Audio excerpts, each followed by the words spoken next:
জয় কৃষ্ণকালী মায়ের জয়। মাগো তুমি কৃপাময়ী, পৃথিবীর সকল মানুষের উপর তোমার কৃপা বর্ষিত হোক। এই ভক্ত বাবার মেয়ের অনেক রকম প্রবলেম ছিল। হাতে প্রচণ্ড ব্যথা হয়েছিল, হাতের হাড়গুলোতে মানে গাঁটগুলোতে, আবার চোখেরও প্রচুর প্রবলেম ছিল। মায়ের নাম জপ করে আজ অনেকটা সুস্থ। তাই মায়ের কাছে ঘোড়া এবং মায়ের চোখ মানসিক করেছিল, তাই দিতে এসেছেন।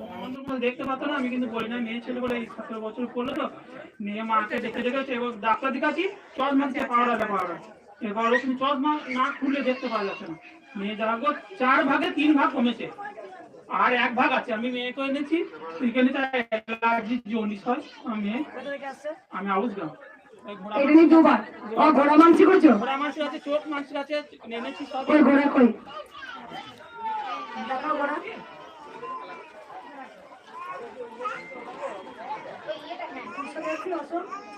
আজকে সব ফটো কোমরে দড়ি মাছ দিলাম। আজকে রেকর্ড করে দিলাম বাবা। সেই ভিডিও বল করবে। আমি বাচ্চা আসলে মারবো না। না ছেলেগুলো আছে যে হবে না। ওটা তো আছে, আমরা দেখে নেব। আপনি চরম উপকার পেয়েছে। যেখানে ঘোড়া নিয়ে এসছে বাবা, কেন নিয়ে এসছে? মেয়ে পুরো একদম চোখে দেখতে পারতো না, চশমা ছাড়া। যেখানে ঘোড়া মানসিক করেছে, দেখো ঘোড়া থেকে চুপ করে একবার। আর হচ্ছে মেয়ের গিটে গিটে যন্ত্রণা ছিল, সেখানে ভালো হয়েছে। মায়ের কাছে চোখ মানসিক করেছিল, চোখ দান করেছে। ক্যামেরা করবেন না, না করো বাবা, করছে নিষেধ আছে তো ক্যামেরা বলে, মন্দিরে ক্যামেরা। লাইভটা যখন হবে চোখ নিয়ে